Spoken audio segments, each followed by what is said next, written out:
Last class में हम लोगों ने लेंस वाला पार्ट खत्म किया था, ठीक है, लेंस डिस्प्लेसमेंट मेथड। और इसके बाद हमारा जो लास्ट पोर्शन बचता है इस चैप्टर में, that is simple microscope, compound microscope and telescope.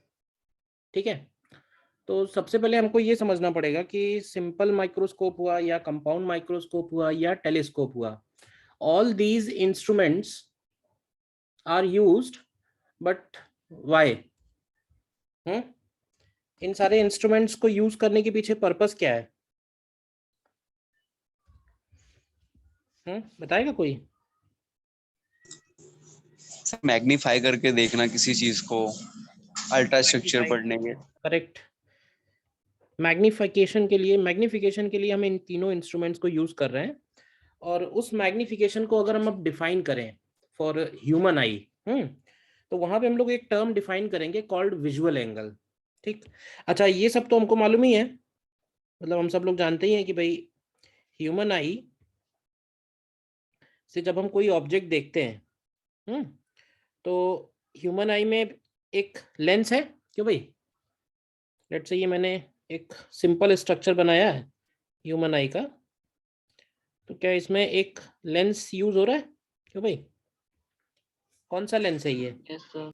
Convex lens है ये।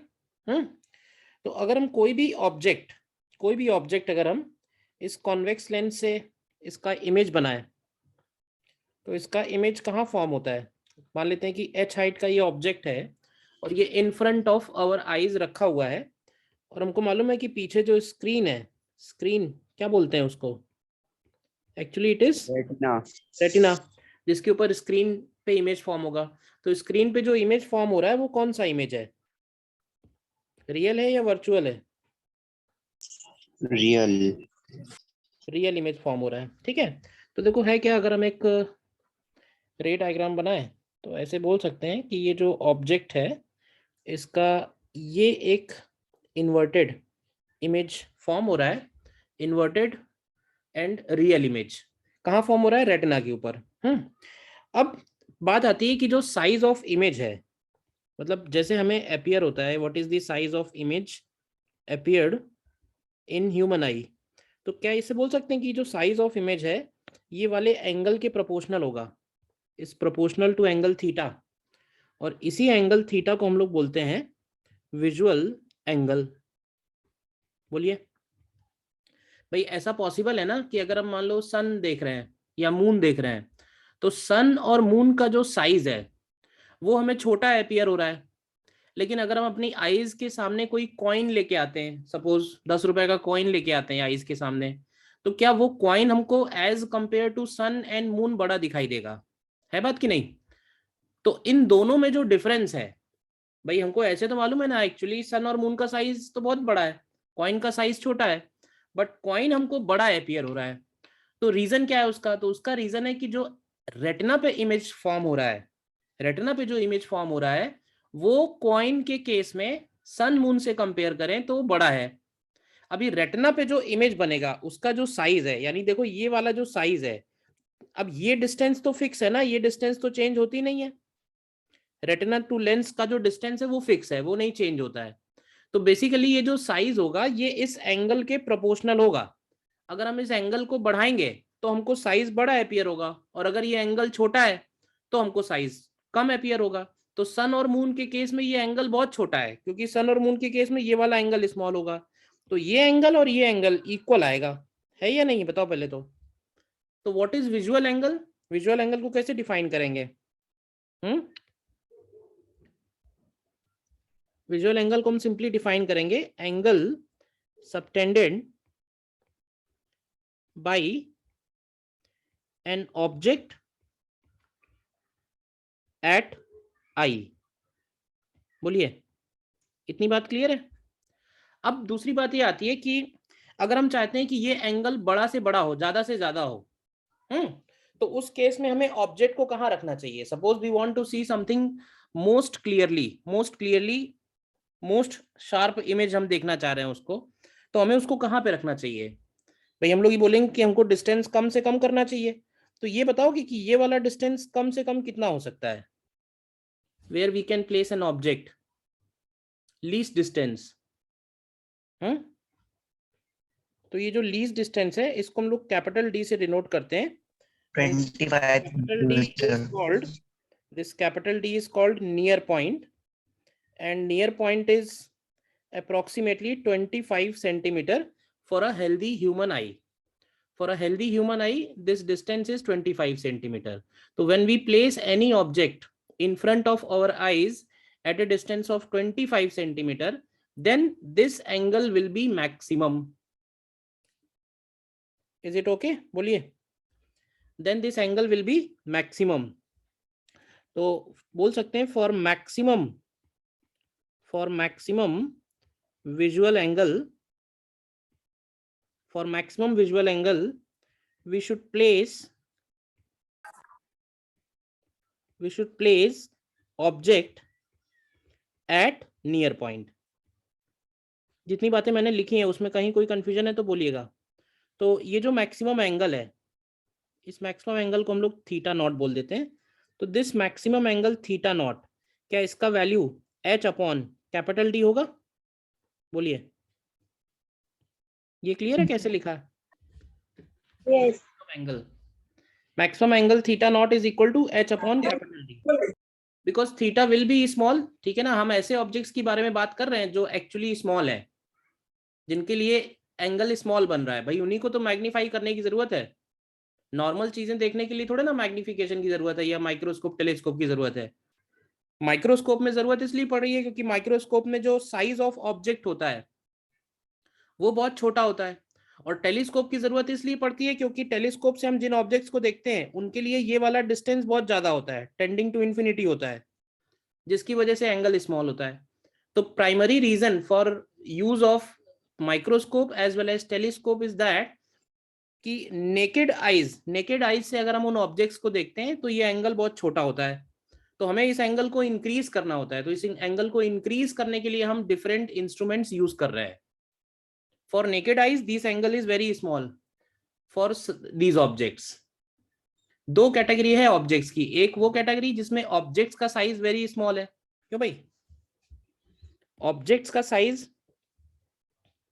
When size of objects is very small. ठीक है ना. और दूसरा रीजन है when distance of object from us is very large. तो इन दोनों ही केसेस में एंगल स्मॉल होगा, और इन दोनों ही केसेस में, एक केस में हम लोग माइक्रोस्कोप यूज करेंगे और एक केस में हम लोग टेलीस्कोप यूज करेंगे. तो ये क्लियर है माइक्रोस्कोप किस में यूज करेंगे और टेलीस्कोप किस में यूज करेंगे? क्यों भाई? Yes sir. ठीक है. तो अब बस इसमें हम लोग ये लिखेंगे, when an instrument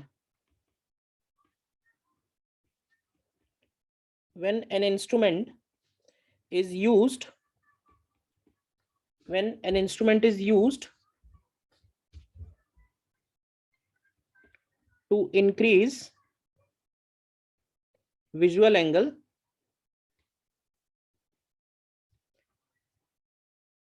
then we define a quantity called angular magnification. And angular magnification, इसका सिंबल तो स्मॉल m ही है जैसे अभी तक था, बट एंगुलर मैग्निफिकेशन का डेफिनेशन थोड़ा सा अलग है. This is equal to visual angle subtended by final image at eyes. visual angle subtended by final image at eyes नहीं, at eye कर देते हैं क्योंकि नॉर्मली हम लोग एक आंख से ही देखेंगे. at eye with instrument मतलब इंस्ट्रूमेंट यूज करके अगर हम उसको देख रहे हैं तो कितना एंगल बन रहा है. तो सपोज एंगल है theta, and divided by visual angle subtended by object at naked eyes. तो नेकेड आइज पे मैक्सिमम विजुअल एंगल कितना हो सकता है? नेकेड आइज पे maximum visual angle theta not हो सकता है। तो अल्टीमेटली ये जो m है ये आ जाएगा थीटा अपॉन थीटा नॉट, ठीक है ना, जिसमें थीटा क्या है और थीटा नॉट क्या है, ये क्लियर है। इसका जो यूनिट बनेगा, इसका यूनिट हम लोग, वैसे तो ये यूनिट डायमेंशनलेस क्वांटिटी है, मैग्निफिकेशन इज डायमेंशनलेस क्वांटिटी, क्योंकि height of image and height of object. Unit इसका हम लोग डिफाइन करते हैं x, this is also known as multiplier factor. Multiplier factor, जैसे आपने कैमरास देखे होंगे, जैसे कैमरा, DSLR कैमरा की बात कर रहा हूँ, उसमें जो लेंसेज होते हैं उसमें ऑप्टिकल जूम होता है, तो आपने देखा होगा उसको हम लोग इस तरह से लिखते हैं ना, 10x 20x 50x, x लिखा रहता है, तो वो x यही वाला x है, मैग्निफिकेशन वाला, ठीक है ना। डायमेंशनलेस क्वांटिटी है, यूनिट इसका x है।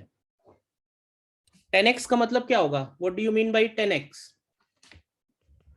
Magnification is 10 times.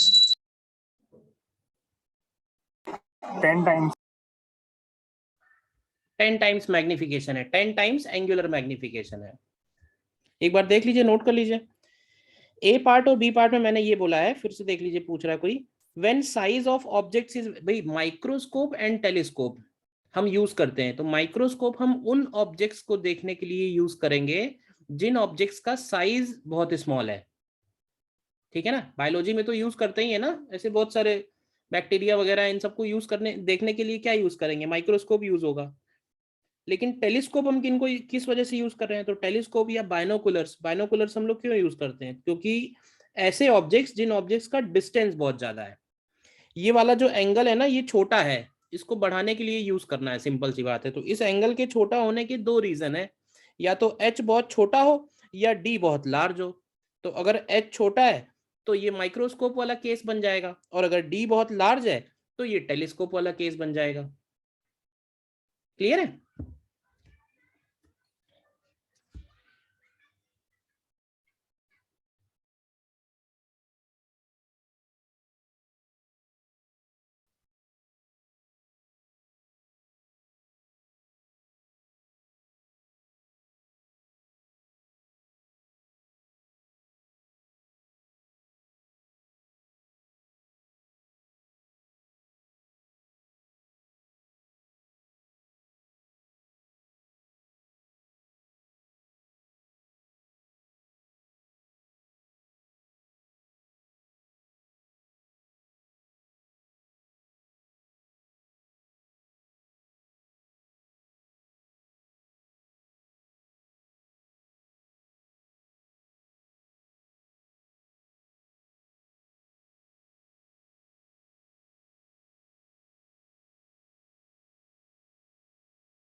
सर हाँ बोलिए। ये ऊपर जो आपने लिखा है सेकंड लाइन में, size of image directly proportional to visual angle, वो थीटा नॉट है ना? नहीं, एक्चुअली थीटा नॉट कर लो, या मतलब डायग्राम के हिसाब से लिखेंगे तो थीटा नॉट, मतलब थीटा तो कुछ यहाँ पे एंगल कोई भी बन सकता है।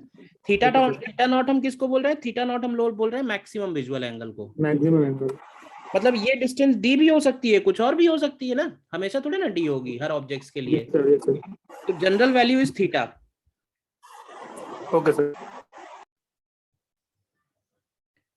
वैल्यू ऑफ एम अभी तो निकाली नहीं है, क्योंकि ये एंगल अभी कहाँ मालूम है हमको सिर्फ अभी थीटा नॉट मालूम है, अभी हमको सिर्फ थीटा नॉट मालूम है, अभी मैंने निकाला नहीं है इसको। जी सर। ठीक है, तो नेक्स्ट हम लोग बढ़ते हैं अपने फर्स्ट इंस्ट्रूमेंट की तरफ, and first instrument is known as simple microscope. There are two microscopes, simple microscope and compound microscope. तो सिंपल माइक्रोस्कोप भी बोलते हैं इसको, या फिर इसको हम लोग ज्यादा, इसका पॉपुलर नेम है डिटेक्टिव लेंस। भाई मैंने जो बोला था कि जिस लेंस को यूज करके आपने वो मैच स्टिक जलाई है सन रेस से, तो वो जो लेंस था वो लैब में रहता है, that lens is simple convex lens. तो simple convex lens is can work as simple microscope under some conditions, तो वो कंडीशंस हम लोग देखेंगे, तो उसको हम लोग डिटेक्टिव लेंस भी बोलते हैं, ठीक है ना, फॉर इट्स पॉपुलर यूज। तो देखो सिंपल माइक्रोस्कोप क्या है, एक सिंपल कॉन्वेक्स लेंस है, a convex lens which is used to magnify the image.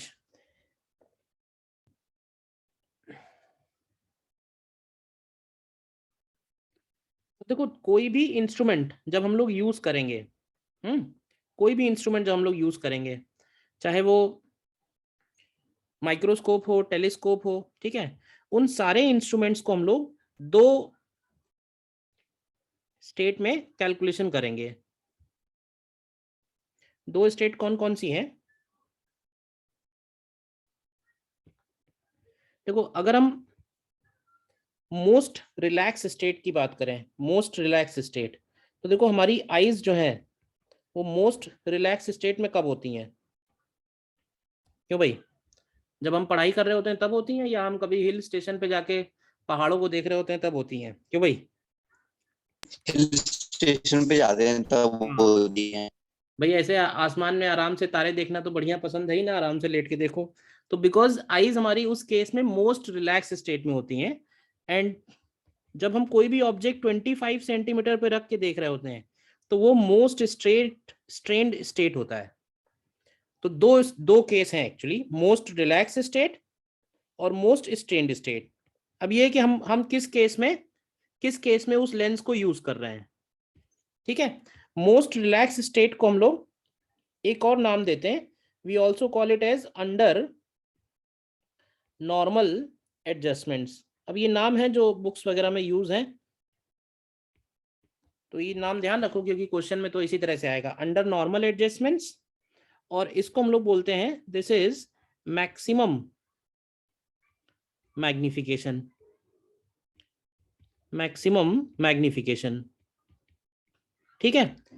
Under normal adjustments में क्या होगा कि जो फाइनल इमेज होगी, फाइनल इमेज कहाँ बनेगी? Final image is at infinity. देखो अगर कोई इमेज इंफिनिटी पे बन रही है, अगर हम इंफिनिटी के ऑब्जेक्ट्स को देख रहे हैं ना, तो हमारी आईज रिलैक्स स्टेट में होंगी, मोस्ट रिलैक्स स्टेट में। और अगर फाइनल इमेज नियर पॉइंट पे बन रही है तो वो मोस्ट स्ट्रेन्ड स्टेट होगी। तो इस केस में बोलते हैं final image is at near point, final image is at near point D. तो ये दो केस हैं जिन दो केसेस में हम लोग कैलकुलेट करेंगे। तो मोस्ट रिलैक्स स्टेट में करते हैं, पहले डायग्राम बनाते हैं इसका। और सिंपल लेंस है मैंने कहा, तो एक सिंपल लेंस ले लेते हैं, ठीक है। और ये हो गया इसका प्रिंसिपल एक्सिस, ठीक है। देखो अब हम लोग आपने कभी लेंस यूज किया होगा, वो डिटेक्टिव लेंस, तो आपने देखा होगा कि हम लोग अपनी आईज को क्या इस लेंस के बहुत नजदीक रखते हैं ना? क्यों भाई, अपनी आईज को हम इस लेंस के बहुत नजदीक रखते हैं, तो इसी वजह से इसका नाम पड़ गया आईपीस। क्या नाम पड़ गया इसका? आईपीस, ठीक। अब देखो जिस भी ऑब्जेक्ट को हमको देखना है, जिसको हम पहले नेकेड आईज से देख रहे थे, अब हम उसको थ्रू लेंस देख रहे हैं। तो ये बताओ कि फाइनल इमेज अगर हम चाहते हैं कि इस ऑब्जेक्ट की फाइनल इमेज इन्फिनिटी पे बने, इसकी फाइनल इमेज इन्फिनिटी पे बने, तो इस h हाइट के ऑब्जेक्ट को कहाँ रखना चाहिए? अगर हम चाहते हैं कि हम इसको लेंस के थ्रू देख रहे हैं और लेंस से जो इसकी इमेज बने वो इन्फिनिटी पे बने, तो ये ऑब्जेक्ट कहाँ रखा होना चाहिए? F is equal to F पे। क्या इसके फोकस पे रखा होना चाहिए? फोकस पे, ठीक है ना, इसके फोकस पे रखा होना चाहिए, करेक्ट। अब देखो मैं रे डायग्राम पूरा नहीं बना रहा हूँ क्योंकि बना तो देख जैसे भी है। एक लाइट रे हम लोग ऐसे बना देंगे जो उसके पी पॉइंट से पास हो रही होगी, बोल्ड कर दो, डॉटेड नहीं। एक लाइट रे ये हो गई और एक light ray parallel to principal axis, और हमको मालूम है कि जो पैरेलल टू प्रिंसिपल एक्सिस है ये भी आफ्टर रिफ्रैक्शन पैरेलल ही हो जानी है। तो क्या ये दोनों रेज आगे जाके मिलेंगी या नहीं मिलेंगी? नहीं मिलेंगी ना। तो इनका फाइनल इमेज कहाँ बन रहा है? इनका फाइनल इमेज कहाँ बन रहा है? इन्फिनिटी पे है या नहीं है? बोलिए। और जो फाइनल इमेज है, ध्यान से देखना, वो जो फाइनल इमेज इन्फिनिटी पे बन रहा होगा, क्या वो इमेज लेंस पे जितना एंगल सबटेंड कर रहा है वो यही वाला एंगल तो होगा, थीटा। क्यों भाई? ये बात समझ में आई या नहीं, बताओ पहले। तो थीटा की वैल्यू h/f आ गई, और थीटा नॉट कितना था, थीटा नॉट था h/d। तो हम लोग मैग्निफिकेशन जब लिखेंगे तो मैग्निफिकेशन होता है थीटा नॉट। तो थीटा हो गया h/d, थीटा हो गया h/f, और थीटा नॉट हो गया h/d। तो ये मैग्निफिकेशन की वैल्यू d/f आ गई, देखो। तो ये मैग्निफिकेशन है, किसका है मैग्निफिकेशन, ये मैग्निफिकेशन है सिंपल माइक्रोस्कोप का। और किस कंडीशन में है, क्यों भाई, किस कंडीशन में है ये, what is the condition? Object focus पे था, नहीं नहीं नहीं, इमेज कहाँ है, फाइनल इमेज कहाँ है, image infinity. Final image infinity.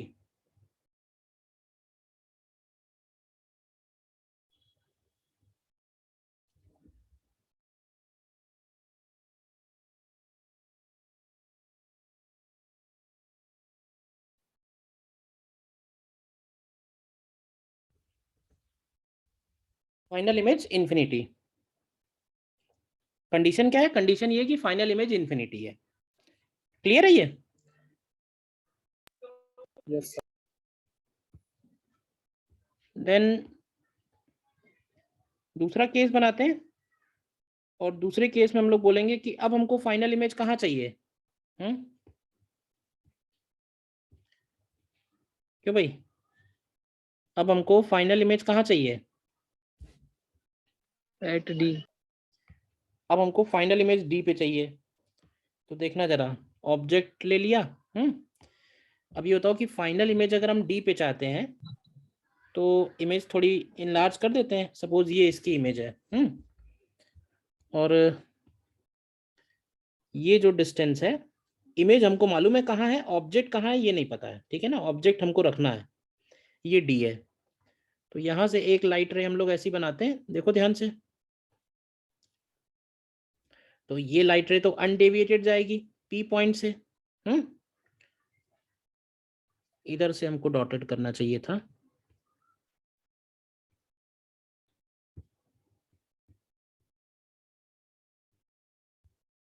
एक सेकेंड, लाइट रेज ऑब्जेक्ट से जाएंगी, फिर इसको हम लोग बैक ट्रेस करेंगे, तो यहाँ पे इमेज बनेगी, ठीक है ना। और एक लाइट रे हम लोग ऐसे ले लेते हैं, पैरेलल टू प्रिंसिपल एक्सिस वाला केस, ठीक है।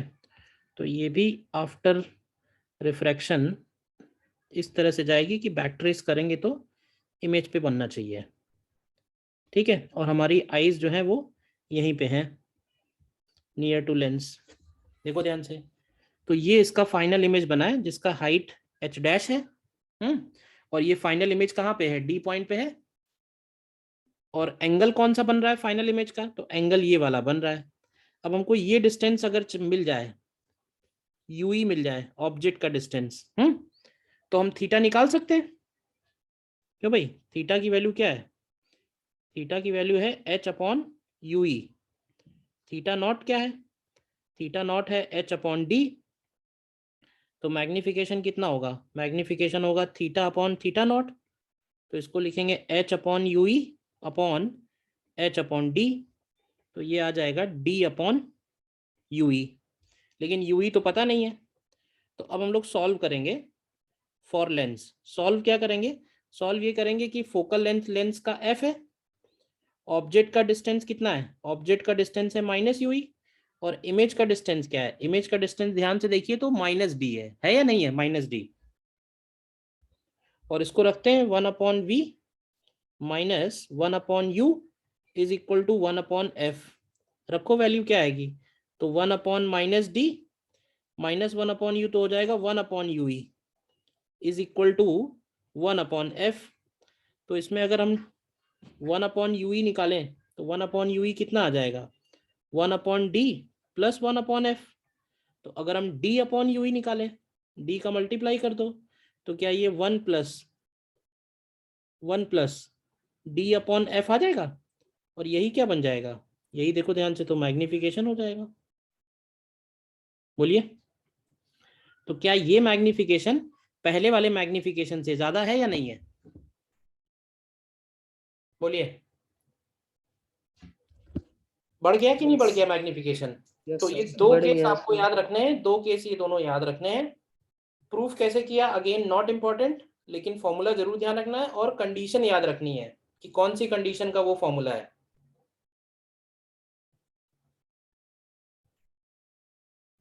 कौन सी कंडीशन का वो फॉर्मूला है।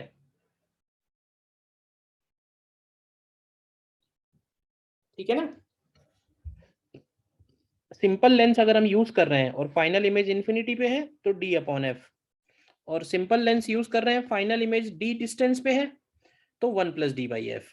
So this is simple microscope. तो कोई ये बताएगा कि कंडीशन क्या होनी चाहिए लेंस सेलेक्ट करने की? लेंस सेलेक्ट करने की कंडीशन क्या होनी चाहिए? कैसा लेंस लेना चाहिए हमको? सर f बहुत कम हो, उसका मतलब f स्मॉल हो। मतलब जितना f स्मॉल होगा उतना अच्छा होगा ना। बट हम लोग ये तो बोल ही सकते हैं ना कि f जो है d से तो डेफिनेटली कम होना चाहिए, नहीं? Yes sir. f की वैल्यू d से तो डेफिनेटली कम होनी चाहिए, क्योंकि d से कम नहीं हुई तो फिर मैग्निफिकेशन 1 से ज्यादा नहीं होगा, फिर क्या फायदा यूज करने का उसको। नेकेड आइज से ज्यादा एंगल बनेगा।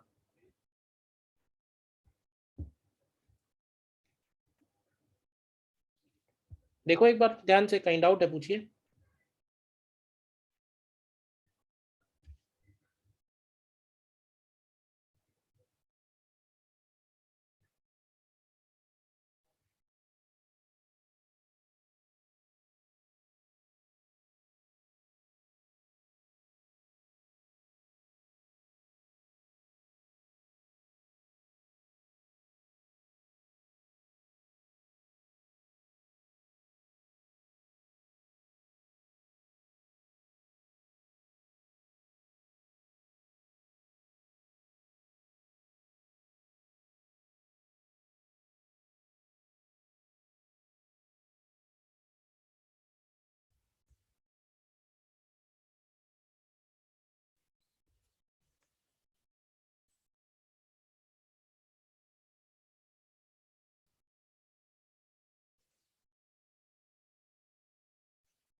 ठीक है, नेक्स्ट आगे बढ़े। Then the second instrument is called compound microscope.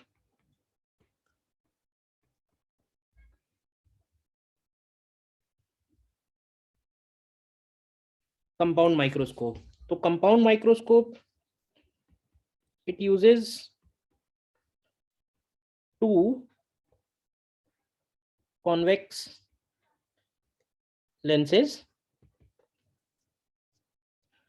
एक को बोलते हैं हम लोग objective and the other one is called eyepiece. Objective किसको बोलेंगे, आईपीस किसको बोलेंगे? देखो, lens which is near to eye is eyepiece and lens which is near to object is objective. बहुत आसान है ना समझना।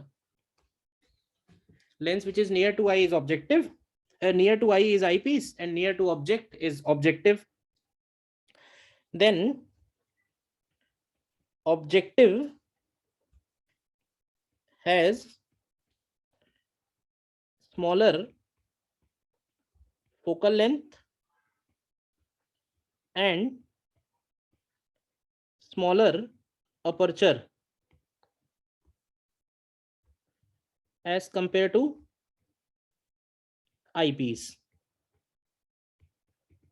ठीक है। अब ये बताओ कि माइक्रोस्कोप से हम कौन से ऑब्जेक्ट्स देखने वाले हैं। अब ये प्रॉपर वाला माइक्रोस्कोप हो गया जो शायद आप लोगों ने बायोलॉजी लैब में देखा हो, नहीं देखा होगा तो फ्यूचर में तो देखोगे ही। जिनका साइज माइक्रोन्स में होता है। हाँ, जिनका साइज माइक्रोन्स में है, मतलब एक्सट्रीमली स्मॉल।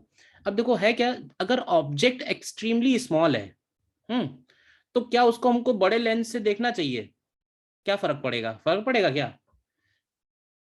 तो अगर ऑब्जेक्ट एक्सट्रीमली स्मॉल है तो उसको देखने के लिए छोटा ही लेंस चाहिए। तो इसीलिए जो ऑब्जेक्टिव है it is near to object, hence it has small focal length and smaller aperture. Aperture का मतलब हो गया साइज, अपर्चर बताया था ना, अपर्चर मतलब साइज ऑफ लेंस। तो बड़ा लेंस लेकर कोई फायदा ही नहीं है, ठीक है ना।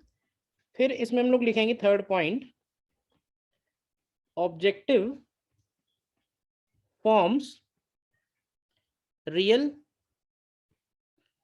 inverted and magnified image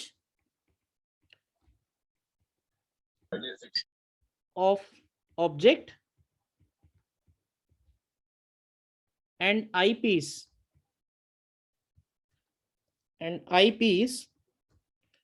further magnifies it। मतलब इसमें क्या होता है, इसमें डबल मैग्निफिकेशन होगा, इसमें डबल मैग्निफिकेशन है, इसलिए इसको फिर हम लोग कंपाउंड माइक्रोस्कोप कह रहे हैं। तो ऑब्जेक्टिव जो इमेज बना रहा है, ऑब्जेक्टिव सबसे पहले कैसी इमेज बना रहा है, ऑब्जेक्टिव भी उसको मैग्नीफाई कर रहा है, लेकिन ऑब्जेक्टिव उसकी रियल एंड इन्वर्टेड इमेज बना रहा है। अब देखो, अब हम जब ऐसे ऑब्जेक्ट्स को देख रहे हैं जिनका साइज माइक्रोन्स में है, तो हमारे लिए कोई फर्क नहीं पड़ेगा ना कि वो इन्वर्टेड बन रही है या इरेक्ट बन रही है, क्यों भाई, इन्वर्टेड और इरेक्ट में कुछ फर्क नहीं होगा ना उस लेवल पे। तो इसलिए फाइनल इमेज इस केस में इन्वर्टेड है, बट उससे फर्क नहीं पड़ेगा। अगेन जैसे मैंने पहले बोला कि इसको भी हम लोग दो पार्ट में सॉल्व करेंगे, तो जिसमें पहला पार्ट लिख लेते हैं, पहला पार्ट है when final image is at, when final image is at infinity. दो अलग अलग डायग्राम बनेंगे, when final image is at infinity. तो देखो बनाते हैं इसका डायग्राम। ये हो गया सपोज इसका प्रिंसिपल एक्सिस, एक हम लोग ले रहे हैं objective which is smaller and the other one is eyepiece which is relatively bigger, focal length में भी और साइज में भी। जो ऑब्जेक्टिव है उसका फोकल लेंथ हम लोग FO लिखेंगे और जो आई पीस है उसका फोकल लेंथ हम लोग FE लिखेंगे, ठीक है ना। ये हो गया objective and this one is eyepiece, ठीक। अब सपोज हम लोग एक ऑब्जेक्ट ले लेते हैं, ये हो गया ऑब्जेक्ट,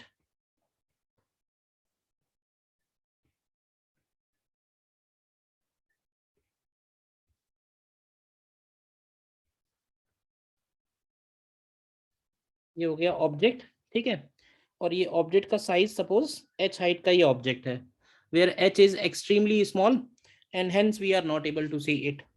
तो ऑब्जेक्टिव क्या करेगा, सबसे पहले ऑब्जेक्टिव इसका रियल एंड इन्वर्टेड इमेज बनाएगा। ऑब्जेक्टिव इसका रियल एंड इन्वर्टेड इमेज बनाएगा। तो देखो एक लाइट रे मैंने ले ली जो ऑप्टिकल सेंटर से पास हो रही है और दूसरी light ray parallel to principal axis. तो ये दोनों जो है देखिए ध्यान से कहाँ इंटरसेक्ट कर रही हैं, और ये इसका इमेज बन रहा है। तो अगर हम इसको नाम दे रहे हैं AB, तो ये बन रहा है A' B', बोलिए। और इसका साइज हो गया लेट से H'। फिर आई पीस क्या करेगा, आई पीस इसका फर्दर मैग्नीफाई करेगा। तो एक लाइट रे हम लोग ले लेते हैं जो आई पीस के ऑप्टिकल सेंटर से जा रही है और एक लाइट रे ले लेते हैं पैरेलल टू प्रिंसिपल एक्सिस। तो ये आफ्टर रिफ्रैक्शन, ये आफ्टर रिफ्रैक्शन पैरेलल हो जाएगी। तो ये दोनों ही पैरेलल हो जाएंगी इनफैक्ट। तो अगर ये दोनों पैरेलल हो गई तो अगर हम इनको बैक ट्रेस करेंगे तो फाइनल इमेज कहाँ बन रहा है, क्यों भाई, फाइनल इमेज कहाँ है, final image is at infinity.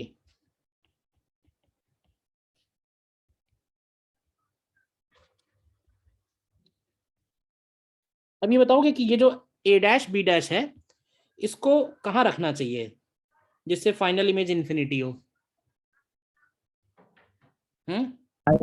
इसके फोकस पे, किसके फोकस पे, आई पीस के फोकस पे, यानी ये वाला डिस्टेंस क्या FE हो गया?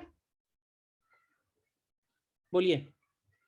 अच्छा, ये जो फाइनल इमेज है जहां भी बन रही होगी, वो फाइनल इमेज आई पीस पे क्या यही वाला एंगल तो बना रही होगी, ये एंगल थीटा। बोलिए। यानी जब हम इसको देखेंगे, हमारी आईज यहाँ पे है नियर आई पीस, तो जो फाइनल इमेज है वो यही वाला एंगल तो बना रही है थीटा। यानी जो थीटा की वैल्यू है इस केस में, थीटा की वैल्यू यहाँ पे है H' FE। देखिए ध्यान से, है या नहीं है? और थीटा नॉट क्या था? थीटा नॉट था H/D। तो मैग्निफिकेशन कितना आएगा? मैग्निफिकेशन आएगा थीटा अपॉन थीटा नॉट। तो ये बनेगा H' FE divided by H/D। तो अब यहाँ पे तो H कैंसिल नहीं हो रहा है, तो ये आ रहा है H' एक ब्रैकेट में, और दूसरे ब्रैकेट में आ रहा है D/FE। अब ध्यान से देखो, लास्ट में जो मैग्निफिकेशन आया है, इसको हम लोग इस तरह से एक्सप्रेस कर सकते हैं क्या, कि ये जो मैग्निफिकेशन है ये ऑब्जेक्टिव का मैग्निफिकेशन है, और ये जो मैग्निफिकेशन है ये आई पीस का मैग्निफिकेशन है। बताइए, ऐसा अपीयर हो रहा है ना कि दोनों के मैग्निफिकेशन मल्टीप्लाई हो रहे हैं। दो लेंस यूज करने का फायदा क्या है? दो लेंस यूज करने का फायदा क्या है? दो लेंस यूज करने का फायदा यही है कि दोनों के मैग्निफिकेशन मल्टीप्लाई हो रहे हैं, है? Yes sir. ठीक है। तो अब ये है कि ऑब्जेक्टिव का मैग्निफिकेशन हम कैसे निकाल सकते हैं? तो देखो, ऑब्जेक्टिव का मैग्निफिकेशन निकालने के लिए, ऑब्जेक्टिव का मैग्निफिकेशन कैसे निकाल सकते हैं? लेंस का मैग्निफिकेशन क्या V/U होता है? या इसको क्या ये भी लिख सकते हैं 1 - V/F? तो इसको लिख सकते हैं 1 - VO/FO। बोलिए। तो फाइनली मैग्निफिकेशन की वैल्यू आ जाएगी 1 - VO/FO इंटू ब्रैकेट D/FE। बताओगे कि VO क्या है? What is VO? Distance from objective lens of image. कौन सा इमेज? दो इमेज है। सर वो जो ऑब्जेक्टिव ने बनाया है। हाँ, ये है जो VO डिस्टेंस, देखा मैंने दिखा दिया। बोलिए। और ये वाला जो डिस्टेंस है ये UO है, हालांकि हमने UO के टर्म में नहीं बनाया है। ठीक है।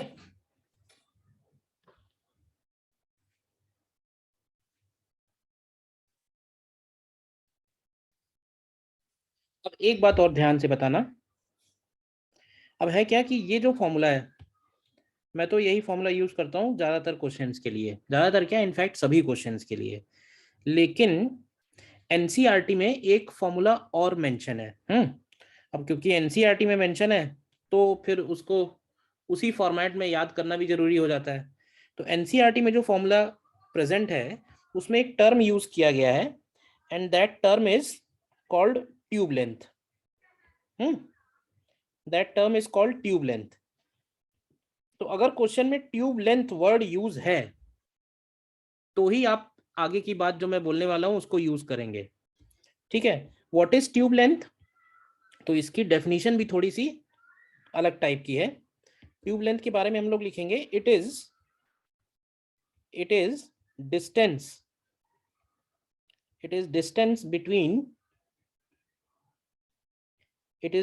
between second focus of objective and first focus of eyepiece. It is distance between second focus of objective and first focus of eyepiece. क्या आपको फर्स्ट फोकस और सेकंड फोकस की इंफॉर्मेशन है? Do you know what is first focus, what is second focus, and can you mark these 2 points in this diagram? Yes, sir. Where is first focus of eyepiece? Where is first focus of eyepiece? FE na sir. ये पॉइंट B dash. B dash is first focus of eyepiece. Now where is second focus of objective? B dash. नहीं, B dash नहीं है। Second focus of objective वो point होगा जहां पे parallel rays principal axis को इंटरसेक्ट कर रही हैं। देखो ध्यान से, ये पॉइंट है, मैंने उसको कोई नाम नहीं दिया अभी तक। बोलिए, दिस पॉइंट इज FO। बोलिए, Yes sir. ठीक है ना। और ये जो डिस्टेंस है, this distance is tube length. कई बुक्स में, इनफैक्ट कई टीचर्स को ये कंफ्यूजन होता है कि व्हाट इज ट्यूब लेंथ, तो बहुत ध्यान से समझना। जनरली लोग बोलते हैं कि ट्यूब लेंथ का मतलब होता है दोनों लेंसेज के बीच का डिस्टेंस, ठीक है, जबकि ऐसा नहीं है, ठीक है। This is not tube length, क्योंकि हम लोग बात कर रहे हैं एनसीईआरटी के हिसाब से, ठीक है। बोलिए,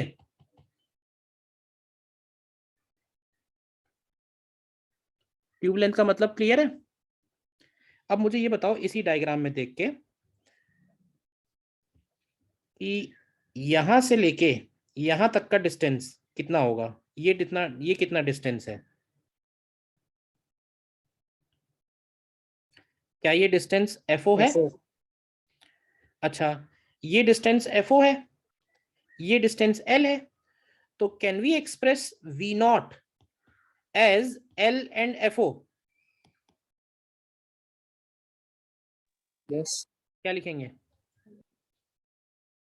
क्या लिखेंगे बताइए?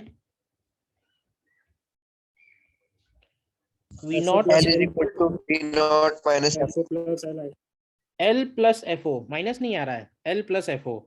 L को एक काम करो, कैपिटल कर दो यार, स्मॉल मत लिखो, L को कैपिटल कर दो, कैपिटल L। तो V0 क्या हो गया, कैपिटल L प्लस FO। तो मैग्निफिकेशन कितना आएगा बताइए? 1 माइनस VO की जगह we will write L plus FO upon FO, first bracket, and second bracket is D upon FE। तो कितना आएगा बताइए? इसमें से देखो ध्यान से, तो 1 कैंसिल हो रहा है, तो पहले टर्म बच रहा है minus L upon FO, and second bracket बच रहा है D अपॉन FE। तो ये एक दूसरा फॉर्मूला आ गया इसी कंपाउंड माइक्रोस्कोप का। सर ये माइनस साइन क्या इंडिकेट कर रहा है? आप बताओ ना, सब मुझसे पूछते हो। इन्वर्टेड होगा क्या सर वो final image? Final image is inverted with respect to object, होना भी चाहिए ना माइनस। Yes sir. तो ट्यूब लेंथ को लेके थोड़ा ध्यान से रखना। हो सकता है एक दो क्वेश्चन ही ऐसे मिले जिसमें डायरेक्ट ट्यूब लेंथ दिया हो, ज्यादातर क्वेश्चंस में दोनों लेंसेज के बीच का डिस्टेंस दिया होगा। तो दोनों लेंसेज के बीच के डिस्टेंस को हम ट्यूब लेंथ नहीं बोलेंगे, ठीक है।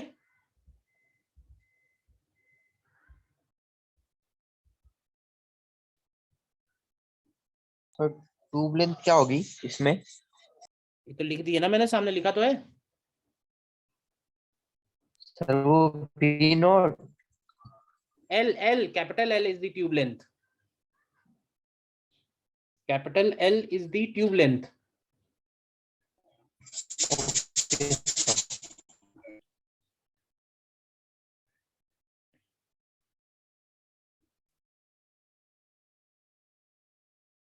Capital L is the tube length. देखो कहीं डाउट है पूछिए।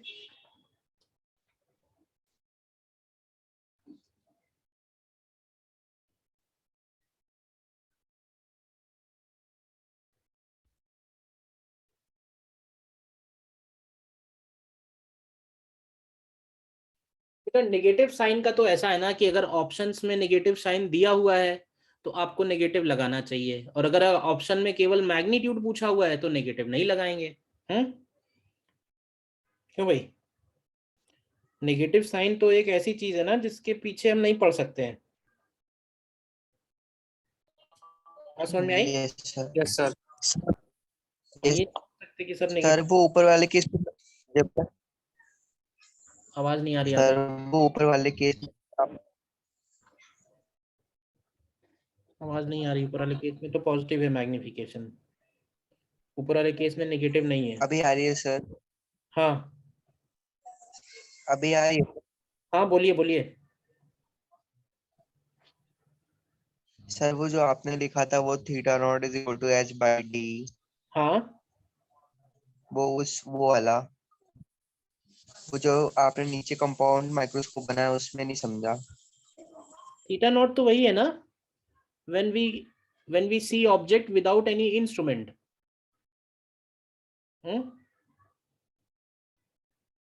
When we see object without any instrument.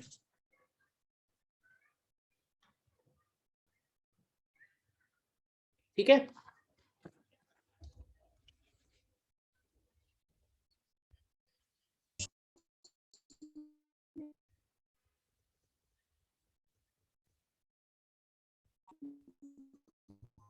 Sir वो कंपाउंड माइक्रोस्कोप के केस में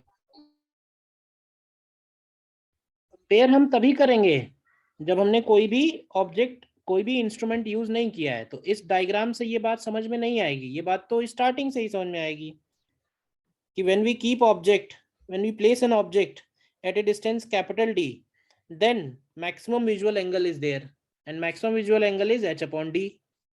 This is without any instrument. But when instrument is used, this angle is changed.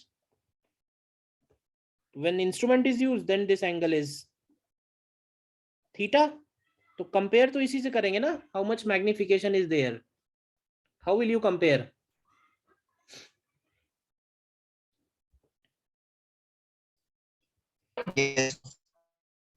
ठीक है। अब अच्छा एक बात ये बताइए, ये तो हमने फर्स्ट केस किया था ना, first case was when final image is at infinity, when final image is at infinity. Now if we want final image at near point, final image is at near point, तो हमें इसमें से कौन से lens को move करना चाहिए, objective को या आईपीस को? आईपीस को। सिर्फ आईपीस को मूव करना चाहिए। हम आईपीस को थोड़ा सा आगे ले आएंगे, आईपीस को आगे लाएंगे तभी तो इसकी इमेज यहां आ जाएगी। यहां से कितने डिस्टेंस पे? डी डिस्टेंस पे। यानी ऑब्जेक्टिव में कोई भी चेंज नहीं है। नेक्स्ट केस के लिए ऑब्जेक्टिव वैसे का वैसे ही रहेगा, यानी ये वाला ऑब्जेक्ट, इसकी इमेज, इसमें कोई चेंज नहीं है। सिर्फ हम इसको आगे लेके आएंगे। अभी इसका डिस्टेंस यहां से एफ ही था और बाद में इसका डिस्टेंस यहां से यू ही हो जाएगा। ठीक वैसे ही जैसे इस केस में किया है। ध्यान से देखिए, पहले यहां से डिस्टेंस एफ था जब फाइनल इमेज इंफिनिटी पे था, और फिर हम इसको थोड़ा और आगे लाए, फोकस के अंदर लाएंगे ना, क्यों भाई? फोकस के अंदर लाएंगे तभी तो वर्चुअल एंड इरेक्ट इमेज होगी। बोलिए। Yes sir. तो बाद में ये डिस्टेंस डी हो गया, तो इसको थोड़ा और आगे लाए ना ऑब्जेक्ट को। तो सेकंड केस में हमें सिर्फ आईपीस को चेंज करना होगा, और आईपीस को चेंज करेंगे तो डी अपॉन एफ की जगह क्या लिख सकते हैं सीधे सीधे directly, instead of D upon F क्या हो जाएगा, 1 प्लस डी बाई एफ। तो सेकंड केस के लिए हमें कुछ करने की जरूरत नहीं है, डायरेक्ट हम लोग लिख सकते हैं डी पार्ट में, when final image is at near point, when final image is at near point, तो मैग्निफिकेशन क्या हो जाएगा? बोलिए। पहला वाला टर्म वैसे ही रहेगा, 1 minus VO by F O. Second bracket क्या लिखनी है, 1 plus D upon F E. ये जो मैग्निफिकेशन है ये ऑब्जेक्टिव का है, और ये जो मैग्निफिकेशन है ये आईपीस का है। और दूसरा फॉर्मूला क्या होगा, in terms of tube length,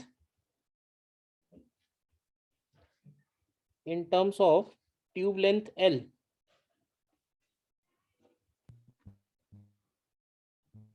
magnification by FO minus L upon FO, first bracket, and the second bracket is 1 plus D by FE. D by FE. 1 plus D by FE, ठीक है ना?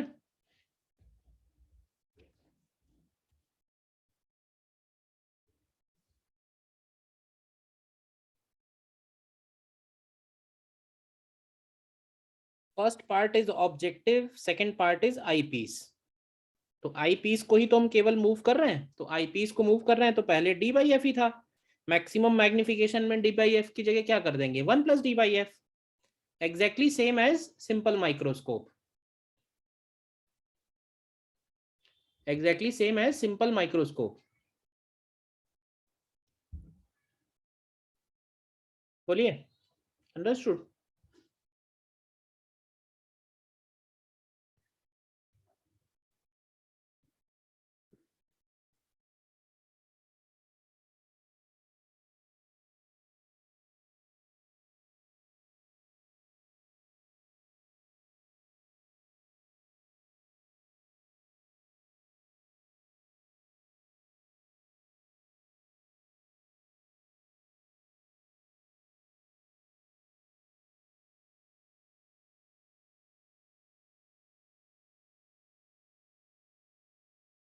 देखो try करिए, question एक दे रहा हूं, ये क्वेश्चन।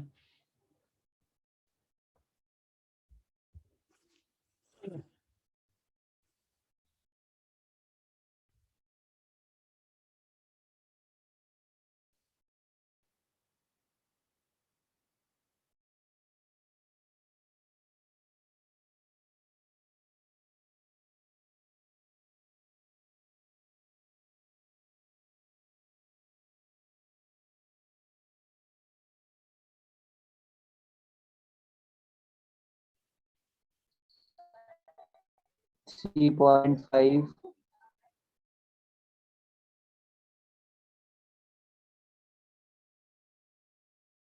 3.5 नहीं आ रहा होगा, डी क्या यूज कर रहे हो? 20 सेंटीमीटर। 25/12 होगा ना? 1 प्लस 25/12 होगा। क्यों Yes, क्यों sir, होगा sir. ऐसा? फाइनल इमेज कहाँ बन रही है? Final image is at Point. Near point, ठीक है ना? बोलिए।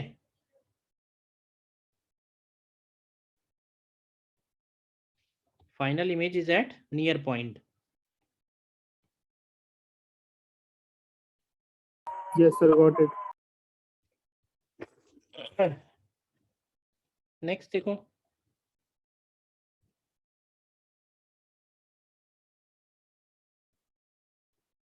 Next question.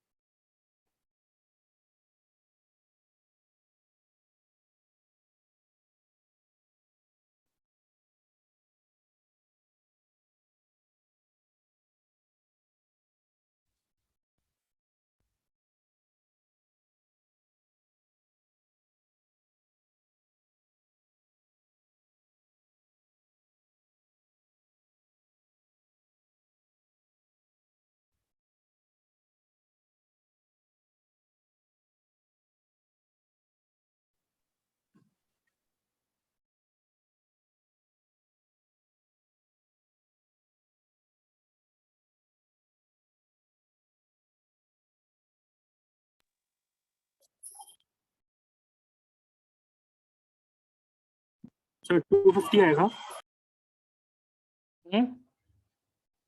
250। पता नहीं, आंसर है नहीं मेरे पास इसका, देखता हूँ। जी सर, देखिए सर। सॉल्व करते हैं, मतलब सॉल्व करके देखते हैं।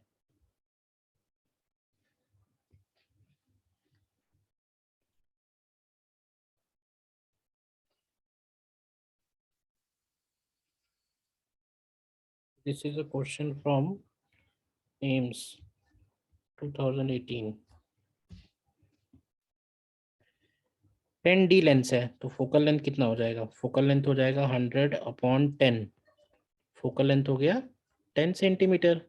Is used where should the object be place to obtain maximum magnification. तो देखो मैक्सिमम मैग्निफिकेशन के लिए इमेज कहाँ बननी चाहिए? फॉर मैक्सिमम मैग्निफिकेशन इमेज कहाँ होनी चाहिए? क्या इमेज -25 पे होनी चाहिए? बोलिए। तो 1/v -1/u is equal to 1/f। रखते हैं, इसमें क्या आएगा? -1/25 -1/u and this is equal to 1/10। तो 1/u इज इक्वल टू -1/10 -1/25। तो यहां से निकालिए क्या आएगा।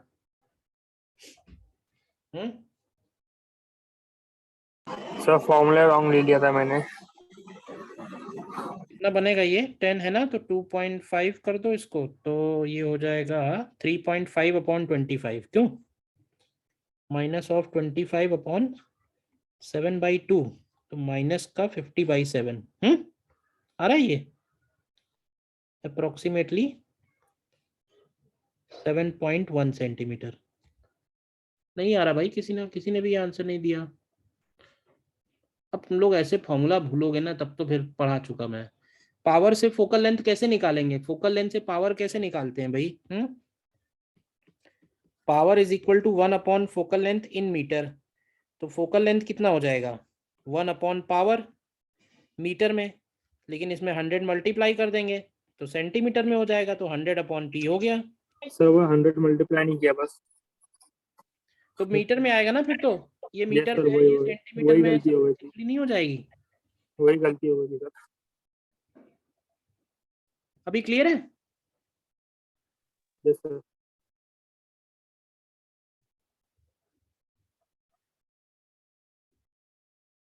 नेक्स्ट करो, नेक्स्ट ट्राई करो।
FO is 4 mm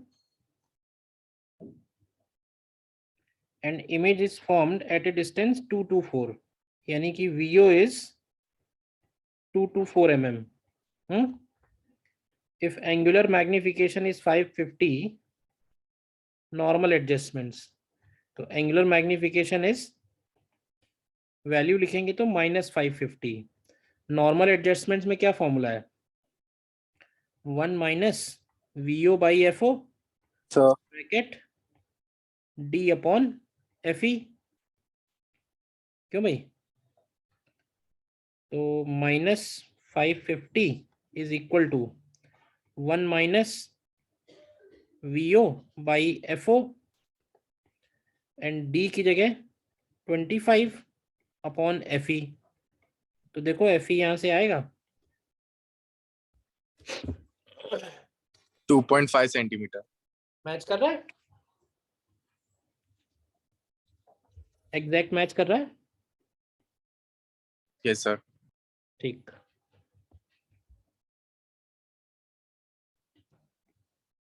ठीक है ना। अब जैसे यही क्वेश्चन था तो इसमें उसने ट्यूब लेंथ के बारे में बात ही नहीं की ना, तो ज्यादातर क्वेश्चन जो रहेंगे वो ऐसे ही रहेंगे।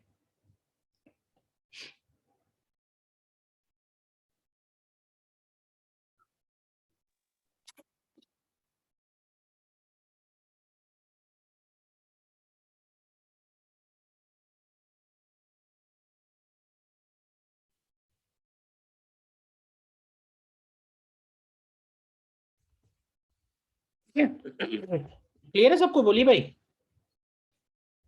यस सर 2.5 आएगा। क्वेश्चन समझ में आ गया ना? कर लिया अपने आप? यस सर फॉर्मूले भी अपने आप आएगा। ठीक है। नेक्स्ट एक और इंस्ट्रूमेंट है called refracting telescope.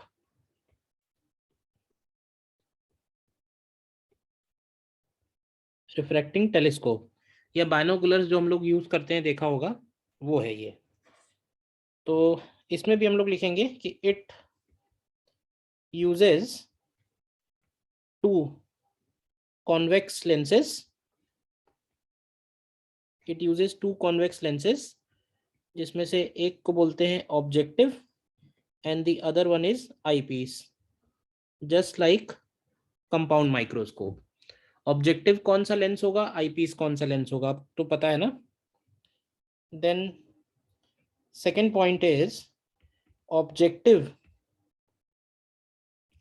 Has larger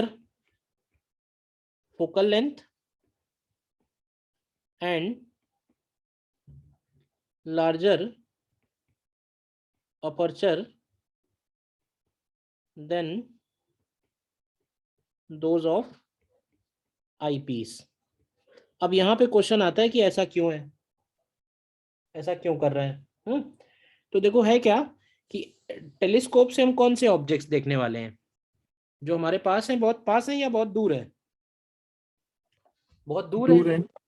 अच्छा, बहुत दूर भी है और बहुत दूर होने की वजह से, जैसे सन ही है, सन मून स्टार्स जो भी हैं, तो वहां से जो आने वाली रेज होंगी ना, अब उसमें से जितनी रेज निकल रही होंगी, क्या इस लेंस के ऊपर तो बहुत कम पड़ रही होंगी ना। तो इमेज का ब्राइटनेस इंक्रीज करने के लिए हमें लेंस का साइज बड़ा लेना चाहिए, ठीक है ना। लेंस का साइज बड़ा लेना चाहिए, क्योंकि बड़े साइज का लेंस होगा तो उस पर ज्यादा रेस पड़ेंगी। ज्यादा रेस पड़ेंगी तो जो प्राइमरी इमेज बनता है उसका शार्पनेस काफी हाई होगा। तो एक रीजन तो ये है कि इमेज का ब्राइटनेस इंक्रीज करने के लिए we need larger aperture so that large number of rays passes through the objective. And the other reason, another reason is related with the diffraction. Diffraction कम होता है इफ अपर्चर इज लार्ज, ठीक है ना। तो लार्ज अपर्चर में हम लोग बोल सकते हैं to reduce diffraction effects, to reduce diffraction effects and to have brighter image, ठीक है ना।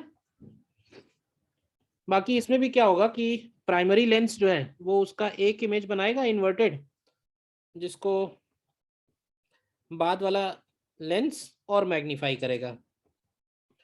तो इसमें भी एक ऑब्जेक्टिव है और एक आईपीस है, लेकिन इसमें आप ध्यान से देखो तो ऑब्जेक्टिव का जो साइज है वो बड़ा है और आईपीस का जो साइज है और फोकल लेंथ वो छोटा है। This is objective f equal to FO and this is eyepiece f equal to FE, ठीक है। अब ये बताओ कि नॉर्मली जो ऑब्जेक्ट है वो कहाँ है, लेंस के पास में है या बहुत दूर है? तो भाई, तो ये तो बहुत दूर है, इन्फिनिटी पे है ना। तो भाई, यस सर। और इन्फिनिटी से जो आने वाली रेज होंगी, इन्फिनिटी से आने वाली रेज आपस में कैसी होंगी? इन्फिनिटी से आने वाली रेज आपस में पैरेलल। पैरेलल भी होंगी, तो उनका जो इमेज बनेगा वो कहाँ बनेगा? फोकस। उनका इमेज बनेगा किसके फोकस पे? ऑब्जेक्टिव के फोकस पे, फोकस से ज्यादा अच्छा बोलना चाहिए फोकल प्लेन में, करेक्ट है ना। तो ये इसका इमेज हो गया ए डैश बी डैश, और ये ए डैश बी डैश इमेज जो है ये फोकस पे फॉर्म हो रहा है। अब अगर हम पहला केस चाहते हैं, पहला केस क्या था कि फाइनल इमेज इन्फिनिटी पे हो, तो फाइनल इमेज इन्फिनिटी पे होने के लिए ये जो इमेज बनी है ये आई पीस के किस पॉइंट पे होनी चाहिए, such that final image is at infinity, such that final image is at infinity. तो ये जो बनी है प्राइमरी इमेज, ये आई पीस के कौन से पॉइंट पे होनी चाहिए, आई पीस के लेंस से कितना दूर होनी चाहिए, आईपीस के फोकस पे। आई पीस के फोकस पे होनी चाहिए, यानी ये डिस्टेंस हो गया एफ ई, करेक्ट। अब ध्यान से देखोगे तो ऑब्जेक्ट यहाँ पे एंगल बना रहा था अल्फा, और फाइनल इमेज एंगल बना रही है यहाँ पे बीटा। तो यहाँ पे मैग्निफिकेशन जो है ना एच अपॉन डी से कंपेयर नहीं करते हैं, एच अपॉन डी से कंपेयर यहाँ पे नहीं करते हैं। क्यों नहीं करते, क्योंकि यहाँ पे जो ऑब्जेक्ट्स हम देखने वाले हैं उनको हम डी पे रख के कंपेयर ही नहीं कर सकते हैं। कंपेयर कर सकते हैं क्या कि सन को डी पे रख के कंपेयर कर लेते हैं? नहीं। तो वो तो इलॉजिकल बात हो गई ना। तो यहाँ पे क्या करते हैं, यहाँ पे हम लोग बोलते हैं कि नेकेड आइज से अगर हम ऑब्जेक्ट देखेंगे तो ऑब्जेक्ट कितना एंगल बना रहा है, लेट्स से अल्फा, और फाइनल जो इमेज बनेगी वो आई पीस पे कितना एंगल बना रही है, बीटा। तो इसी अल्फा अपॉन बीटा का जो रेशियो है वो हम लोग मैग्निफिकेशन डिफाइन करते हैं। यहाँ मैग्निफिकेशन का फॉर्मूला थोड़ा बदल जाएगा। यहाँ मैग्निफिकेशन हम लोग बोलेंगे, माइनस साइन हम लोग अपने पास से लगा देते हैं, माइनस ऑफ, तो ऊपर न्यूमरेटर में लिखेंगे angle subtended bye final image eight eyepiece, angle subtended by final image at eyepiece divided by angle subtended by object at naked eyes। तो ये एंगल हो गया बीटा, ये एंगल हो गया alpha. So magnification in this case is minus of beta upon alpha. ठीक है, ये इसका फॉर्मूला है। तो ultimately we need to find beta upon alpha. ठीक है, तो ये बताओ ये वाला एंगल अल्फा है तो क्या ये वाला भी अल्फा है? अगर ये अल्फा है तो ये भी अल्फा है। क्यों? तो इस डायग्राम में अगर आप ध्यान से देखो तो we can write alpha as, अगर ये एच डैश है, alpha is equal to H dash upon F O, and beta is equal to H dash upon F E. देखो है ऐसा। तो मैग्निफिकेशन कितना आएगा, magnification is equal to minus of beta upon alpha, so minus of H dash upon F E divided by H dash upon F O. तो हमारे पास formula आ जाएगा m is equal to minus of F O by F E. तो ये हमारा first case में proof हो गया। फर्स्ट केस कौन सा प्रूफ फर्स्ट केस है? What is first case? First case is when final image is at infinity. First case is when final image is at infinity.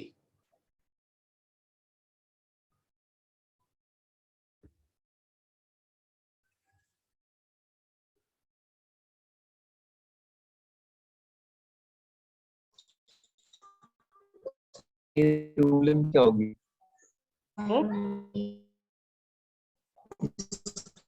Case में ट्यूबलेंथ क्या क्या होगी? यहाँ पे ट्यूबलेंथ जैसा कोई डेफिनेशन नहीं है। ट्यूबलेंथ माइक्रोस्कोप में है, टेलीस्कोप में ट्यूबलेंथ जैसा कोई वर्ड नहीं है। यहाँ पे हम लोग डिफाइन करते हैं लेंथ ऑफ टेलीस्कोप, एंड यहाँ पे इसमें कोई कंफ्यूजन नहीं है। Length of telescope is simply distance between both lenses. Length of telescope is equal to distance between both lenses. तो लेंथ ऑफ टेलीस्कोप क्या आएगा इस केस में?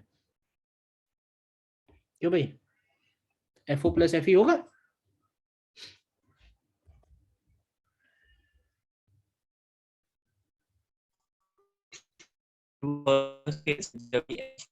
बेटा आदर्श आपकी आवाज बिल्कुल भी नहीं आ रही है, बीच बीच में सब ब्रेक हो जा रही है। आप चैट बॉक्स पे लिख के भेज दो जो भी है,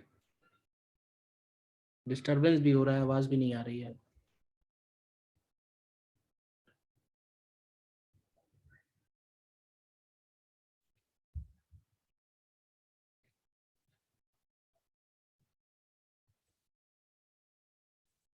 Length of telescope means distance between, separation between both lenses.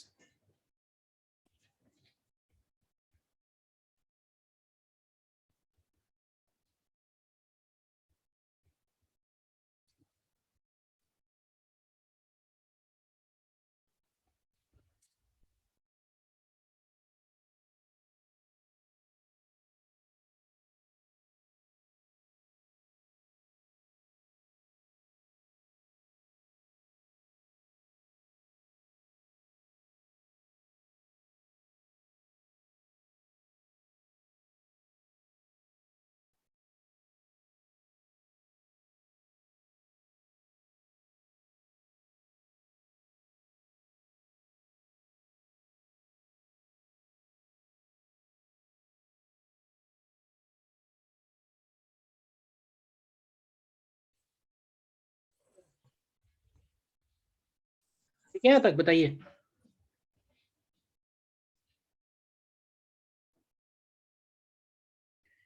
This was the first case.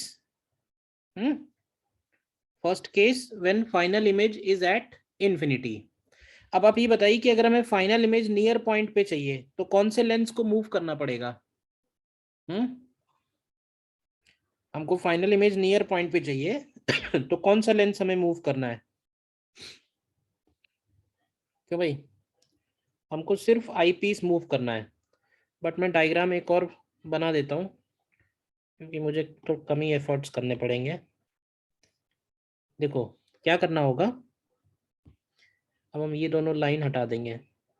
ये वाली लाइन तो रहेगी और ये डिस्टेंस हटा देंगे। अब हमको चाहिए कि जो फाइनल इमेज बन रही है वो नियर पॉइंट पे बने। अब हमको नहीं मालूम नियर पॉइंट कहाँ होगा, तो कहीं भी ले लेते हैं। तो let's say this is the final image. Final image A double dash B double dash, and this final image is at near point from eyepiece.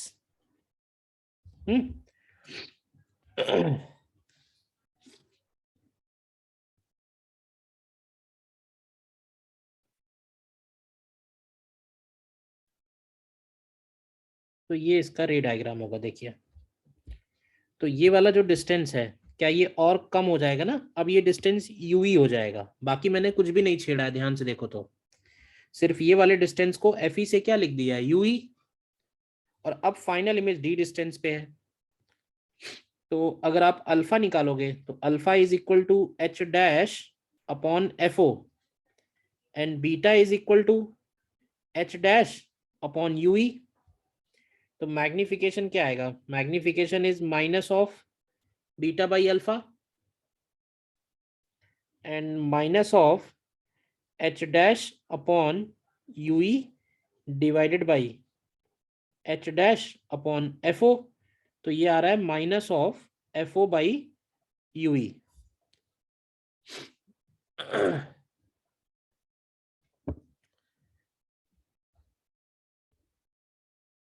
अभी आते हैं आपके डाउट पे आदर। Minus F O by Yui. तो अब Yui का value निकालना है। तो देखो यूई कितना होना चाहिए such that final image is at D point, D distance. तो हम लोग थोड़ा सॉल्व कर लेते हैं अलग से। For eyepiece, for eyepiece object distance is minus U E, image distance is minus D and focal length is plus F E. तो इन तीनों में हम लोग क्या रिलेशन लिख सकते हैं? 1 upon F is equal to 1 upon V minus 1 upon you.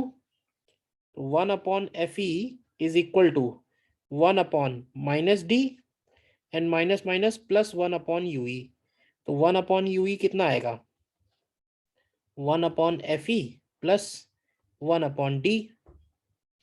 ठीक है, देखिए तो ये यू ई का वैल्यू यहाँ डाल देते हैं। तो मैग्निफिकेशन कितना आएगा? Hence m is equal to minus of FO and bracket 1/FE plus 1/D। तो इसको हम लोग इस तरह से एक्सप्रेस करते हैं, -FO/FE भी कॉमन ले लेते हैं और यह आता है 1 + FE/D। तो this is the magnification in second case when final image is at near point. ठीक है, बताइए। When final image is at near point, यही लिख लेते हैं ऊपर, इसको यूज किया हमने, ठीक है ना। What is length of telescope in this case? What is length of telescope? या इस केस में length of telescope FO + UV UE होगा, और यूई का वैल्यू कितना लिख सकते हैं यहां से अगर निकालें, तो यूई का वैल्यू होगा FE × D/FE + D। तो ये आएगा FO + FE × D/FE + D। So this is length of telescope. दो चीजें हैं जो पूछ सकता है।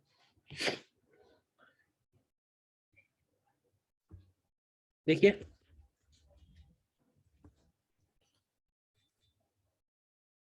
ठीक है ना, इस केस में फाइनल इमेज D डिस्टेंस पे है, तो हमको ऑब्जेक्ट को आई पीस से और पास रखना होगा। तो आई पीस को हम थोड़ा और आगे ले जाएंगे टू इंक्रीज द मैग्निफिकेशन।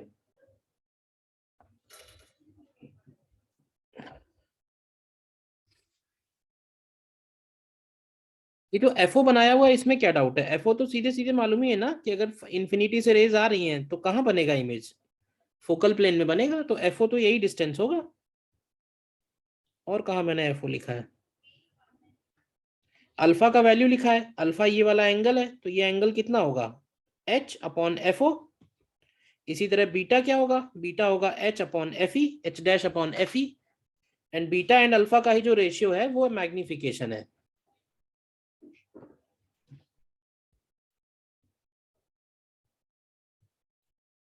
ठीक है, समझ लो, मैं भेज तो देता हूँ, नोट्स भेज दूंगा मैं।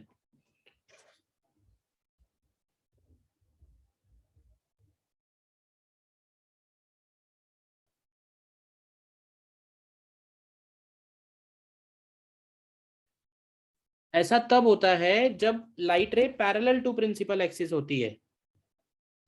जब light parallel to principal axis होती है ना, तो ये वाला पॉइंट बनेगा। लेकिन ये पैरेलल टू प्रिंसिपल एक्सिस नहीं है, ये आपस में पैरेलल है। ये जब डिस्कशन हो चुका है पहले। तो ये फोकल प्लेन में मीट करती हैं, फोकस पे मीट नहीं करती हैं।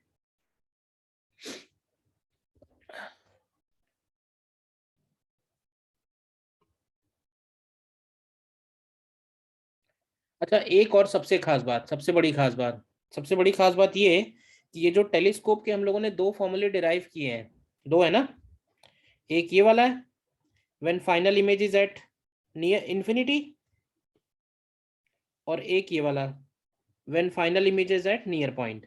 ये दोनों फॉर्मूला तभी एप्लीकेबल है जब ऑब्जेक्ट कहाँ पे है? क्यों भाई, ऑब्जेक्ट का डिस्टेंस मालूम है क्या? ऑब्जेक्ट कहाँ पे है? इन्फिनिटी पे है। ठीक है ना। अगर कोई ऐसा क्वेश्चन आ गया जिसमें आपको ऑब्जेक्ट का डिस्टेंस दे दिया उसने, तो इसमें से कोई फॉर्मूला नहीं लगेगा। तो क्या करोगे? ये फॉर्मूले तभी एप्लीकेबल हैं जब ऑब्जेक्ट इन्फिनिटी पे है। अगर ऑब्जेक्ट का डिस्टेंस आ गया ना कभी आपके सामने, तो ये फॉर्मूले बिल्कुल एप्लीकेबल नहीं है। तो इसकी एक छोटी सी बात याद रखना कि वो क्वेश्चन भले ही टेलीस्कोप लिखा हुआ है क्वेश्चन में, बट वो क्वेश्चन बन गया माइक्रोस्कोप का, क्योंकि माइक्रोस्कोप में ऑब्जेक्ट का डिस्टेंस दिया होता है, मालूम है ना आपको। माइक्रोस्कोप में ऑब्जेक्ट डिस्टेंस मतलब ऑब्जेक्ट पास में होता है ना, तो फिर उसमें टेलीस्कोप का कोई भी फॉर्मूला नहीं लगेगा। ये जो दोनों फॉर्मूले हैं ये तभी लगेंगे जब फाइनल इमेज इन्फिनिटी पे होगा। बट मुझे लगता नहीं कि उतना कुछ डिटेल में पूछेगा, ठीक है ना। बट याद रखने को आप ध्यान रख सकते हो कि अगर ऑब्जेक्ट का डिस्टेंस दे दिया उसने, if object distance is given, then आप टेलीस्कोप से फोकस हटा के टेलीस्कोप की जगह माइक्रोस्कोप समझ के को सॉल्व कर देना, सॉल्व हो जाएगा करेक्टली। क्योंकि दोनों ही केस में है तो दो लेंसेज ही ना सीधे सीधे, तो दोनों के मैग्निफिकेशन का मल्टीप्लाई करना होता है, दोनों के मैग्निफिकेशन का मल्टीप्लाई करना होता है। कंपाउंड माइक्रोस्कोप में भी वही करते हैं और टेलीस्कोप में भी वही करते हैं। टेलीस्कोप में फॉर्मूले अलग इसलिए आ रहे हैं क्योंकि ऑब्जेक्ट इन्फिनिटी पे है, लेकिन अगर ऑब्जेक्ट फाइनाइट डिस्टेंस पे हो गया तो फिर ये टेलीस्कोप रहा ही नहीं, मतलब फिर ये दो लेंसेज हो गए, और दो लेंसेज के लिए हम लोग कंपाउंड माइक्रोस्कोप वाला फॉर्मूला डायरेक्ट यूज कर सकते हैं। कौन सा? 1 minus VO by FO into D upon F E, ठीक है, डी बाई एफ ई या फिर 1 plus D by F E. Sir हाँ, टेलीस्कोप माइक्रोस्कोप में जो दोनों लेंस अपन यूज कर रहे हैं, खाली उनमें जो साइज का फर्क है उससे कुछ फर्क नहीं पड़ेगा फॉर्मूले का ना? साइन तो दोनों में ही, साइन दोनों में ही निगेटिव है, क्योंकि दोनों में ही फाइनल इमेज जो है वो ऑब्जेक्ट के रिस्पेक्ट में इन्वर्टेड है। तो जैसे दोनों साइन नहीं, वो मैं लेंस का साइज बोल रहा हूँ, जैसे अपने माइक्रोस्कोप में आईपीस का साइज बड़ा था ना। भाई एफओ बाई, ये तो हमको मालूम है ना कि एफओ जो है वो टेलीस्कोप में बड़ा होगा और एफई माइक्रोस्कोप में बड़ा होगा, तो वैल्यू तो हमें क्वेश्चन में दे ही रखी होगी। वही सब वही पूछ रहा था बस। तो जो वैल्यू दी हुई है वो रख देना बस, फॉर्मूला लगेगा माइक्रोस्कोप का और आंसर आ जाएगा टेलीस्कोप में। लेकिन किन क्वेश्चंस के लिए? जिसमें ये ध्यान रखना, जिसमें ऑब्जेक्ट का ऑब्जेक्ट डिस्टेंस दिया हो टेलीस्कोप बोल के। हाँ, टेलीस्कोप बोलेगा और ऑब्जेक्ट का डिस्टेंस दे देगा।